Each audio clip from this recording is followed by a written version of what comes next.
torcedores da Praça da Apoteose, palco de uma das festas símbolos do Brasil, onde acontece o carnaval. É a Praça da Apoteose. É neste clima de festa e comemoração que a gente inicia o vídeo de hoje, onde o tema, obviamente, vai ser o Fluminense do ano de 2010, time que ganhou da sua torcida o apelido de time de guerreiros. Isso porque um ano antes, 2009, mano, os caras por muito pouco não caíram por milagre, né? Não foram rebaixados do Brasileiro. E se a gente for pegar um recorte um pouquinho maior, mais assim, alongado, digamos assim, vai dar pra ver que o Fluminense, mano, deu muita emoção pro seu torcedor. Gerou entretenimento, ó. 2007, campeão da Copa do Brasil, beleza. 2008, final da Libertadores, que perde da LDU. 2009, final da Sul-Americana, perde da mesma LDU. E no Campeonato Brasileiro, por muito pouco não caiu por um milagre, e rende vídeo, inclusive, né? Chegamos pra 2010, bate campeão brasileiro. 2012, campeão brasileiro. Então, assim, montanha-russa, total. Fluminense, cara, deu emoção pro torcedor, isso aí não dá pra negar. Então venha comigo ver a escalação base desse Flusão aí. Rafael era o goleiro, Leandro Eusébio, Gum e André Luiz eram os zagueiros, Mariano na direita, Júlio César na esquerda, Diogo e Diguinho a dupla de volantes, Dario Conca na criação, no comando de ataque, Fred e Washington. O Muricy Ramalho foi o principal treinador desse ano. E o Carlinhos, o Belete, o Valência, o Deco e o Emerson Sheik também foram caras importantes. Bom, vamos falar de destaques individuais desse time do Fluminense? Dá pra apontar o Conca como grande craque dessa equipe, acho que com uma unanimidade bizarra. Um argentino que, mano, jogava muita bola. Eu era fanzaço do Conca, adorava ver ele jogar. Cara canhoto, habilidoso, rápido, driblador, finalizava bem, raçudo demais também. Tinha uma visão de jogo absurda, dava muita assistência, passe pra gol. Mano, o cara jogava muita bola, o Conca. E esse ano de 2010 foi o ano da carreira dele, porque, porra, o cara desandou a fazer gol, dar assistência. Ele, inclusive, jogou as 38 partidas do Brasileirão. Então não machucou, não ficou suspenso, estava lá em todas com uma regularidade absurda. Foram 59 jogos nesse ano, nos quais ele marcou 14 gols. Então tá aí, Conca, grande craque desse Fluminense de 2010. A peça-chave para mim foi o Mariano, também conhecido como Mari Knight pelos seus companheiros. Aí você não vai querer saber o porquê, provavelmente, né? Certo é que era menino novo, moleque de tudo na época ainda, mas já desempenhava um grande futebol, jogava muito bem. Hoje ele é do Galo, se eu não estou enganado, é hoje ainda. Jogou lá no Sevilha, jogou anos na Europa, foi um baita no lateral direito. Ele que se destacou por chegar muito bem na linha de fundo, dar assistência, apoiar muito bem o ataque, ser um cara de bastante habilidade, movimentação, dava muita opção para os companheiros no apoio principalmente. E numa determinada partida ali ele teve um probleminha, assim, que é um tanto quanto incomum que aconteceu com ele. Por aqui, Mariano, o que aconteceu no intervalo do jogo que você chegou atrasado? Não, tive um probleminha ali, a gente teve que dar uma soltada. Você já tinha passado por isso antes, Mariano? Não. E claro, além disso, ele foi o segundo jogador do Fluminense que mais entrou em campo nesse ano, só ficou atrás do Conca. Então você vê, foi um cara extremamente participativo e que jogou demais nesse ano de 2010 no Fluminense. Bom, o artilheiro pra mim foi o Fred, que apesar de ter ficado bastante tempo machucado, ele voltava, lesionava de novo, voltava, lesionava, ele não conseguiu, assim, emplacar uma baita de uma sequência foda, que ele tinha capacidade pra isso, porque, mano, era um puta de um atacante, mas sempre que esteve em campo ele guardava os seus gols e era decisivo como sempre, sabia o caminho do gol, Fred, né? Ele atuou em 28 jogos e marcou 18 gols, então você vê, foi uma média assim bem boa para um cara que infelizmente não conseguiu ter a sequência e os minutos que poderia para render ainda mais, imagina só. O Fluminense foi semifinalista do Campeonato Carioca, caiu nas quartas de final da Copa do Brasil e foi o campeão brasileiro de 2010.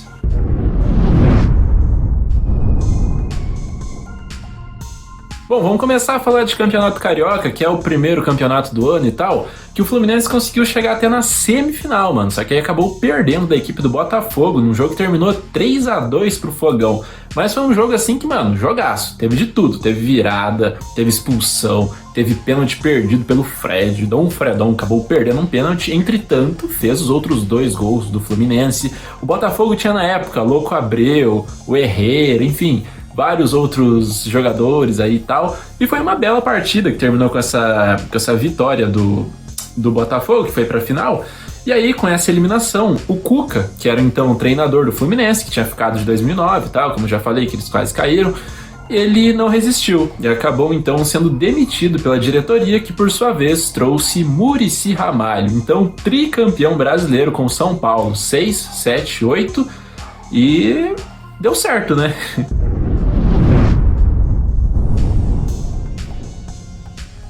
E o Muricy assumiu o time ali já nas quartas de final da Copa do Brasil, quando tinha um duelo dificílimo contra o time do Grêmio, que também tinha uma baita equipe.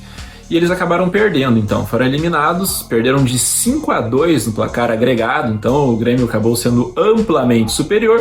Só que é aquela história, né, velho? Há males que vêm para bem. Porque se você for ver o ano anterior, o ano de 2009 do Fluminense, eles focaram demais na Sul-Americana, que era uma campanha, era um campeonato que, se fizesse uma boa campanha e fosse campeão, daria vaga para Libertadores e tal. E acabaram meio que cagando pro Campeonato Brasileiro, e aí deu no que deu, né? Foram ali, deixando de lado, tipo, não vamos cair, nada a ver. Quando viu, a água já passou do joelho, já tava no queixo quase, né? Então, foi boa essa eliminação pro Fluminense em 2010, porque aí eles puderam ter 100% do seu foco, da sua atenção pro Campeonato Brasileiro.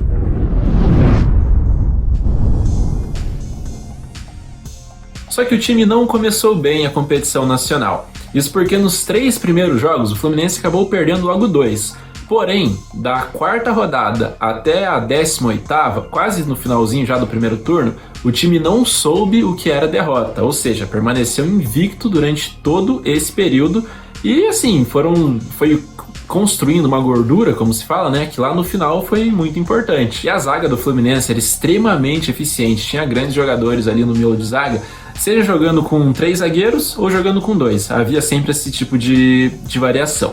E o ataque marcava seus gols. O Fred, sempre que estava em campo, deixava os dele. O Washington também, grande goleador. O Conca, como elemento surpresa também. Enfim, o Fluminense tinha opção, né? Tinha um cardápio variado ali de bons jogadores para fazer esses gols. E dentro desse período, a gente pode destacar uma vitória maiúscula do Flu, que foi contra o time do Internacional. Na 14ª rodada, foi um jogo disputado lá no Maracanã para 59 mil pessoas, no qual o Fluminense conseguiu uma bela vitória pelo placar de 3-0. Então, como se não bastasse isso, acabou virando o turno como o campeão simbólico, que a gente fala, né? O campeão do primeiro turno, e já foi com todo o gás para a parte final do campeonato. Só que aí logo no começo do retorno rolou uma partida que foi meio que uma final antecipada, tá ligado?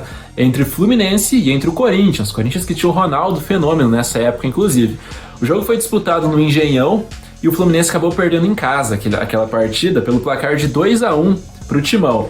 Então os dois ali estavam nessa busca pela liderança e o Fluminense acabou sendo derrotado. Esse jogo foi na 12ª rodada. Uma rodada depois aconteceu um baita de um Fla-Flu, diga-se de passagem, que foi, lógico, entre Fluminense e Flamengo, clássico no Engenhão também e tal.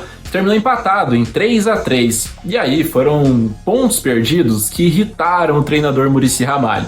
Ele já não é um cara assim muito calmo e tal, né? Então ele aproveitou essa deixa para dar aquela comida monstra de rabo na rapaziada, para que eles não perdessem o foco, né, cara? Não perdessem ali o ímpeto, né, de ganhar os jogos para conseguir bater campeão. Porque no ano anterior, talvez isso tenha sido uma experiência interessante para ele. Porque se a gente for ver, em 2009, ele era treinador do Palmeiras e tal. E foi justamente isso que aconteceu com o Palmeiras. O Palmeiras também começou voando, atropelando todo mundo, e no final deu brecha, o Flamengo chegou e foi campeão. O Palmeiras ficou, então, para trás. Então o Muricy não queria que isso se repetisse, então ele foi lá e deu essa chamada nos caras, que deu muito certo também. E aí o Fluminense foi acumulando ali uma sequência de bons resultados. O Corinthians teve um momento que acabou ficando um pouquinho para trás, que daí o grande rival do Fluminense acabou virando o Cruzeiro, mas assim, num geral foram esses 3 times que se alternavam ali na ponta, na segunda ou terceira colocação. A briga estava entre eles já declarada desde quando virou o turno. Então, a menos que acontecesse uma catástrofe, algo muito inimaginável, improvável dentro desse Brasileirão, esses 3 times estavam ali nessa disputa do título. O Fluminense teve um jogo-chave no qual ele acabou tropeçando jogando em casa, que foi contra a equipe do Goiás. Isso aí aconteceu na rodada 35, ou seja, a gente já estava ali na reta final, acabou empatando em 1-1, e a essa altura do campeonato, tipo, literalmente a essa altura do campeonato, o Corinthians tinha 63 pontos, era o líder, o Fluminense era o segundo com 62, e o Cruzeiro era o terceiro com 60, ou seja, tava tudo aberto e qualquer um dos três poderia ser campeão. Só que aí na rodada 36, rapaz, aconteceu um negócio assim muito curioso, na 36 e na 37, na verdade. Porque assim, o Fluminense jogou fora de casa com o São Paulo, na Arena Barueri, e o Corinthians estava na disputa pelo título e tal. E a torcida do São Paulo, mano, queria que os jogadores entregassem o jogo pro Fluminense, lógico, para prejudicar o rival. Bom, se eles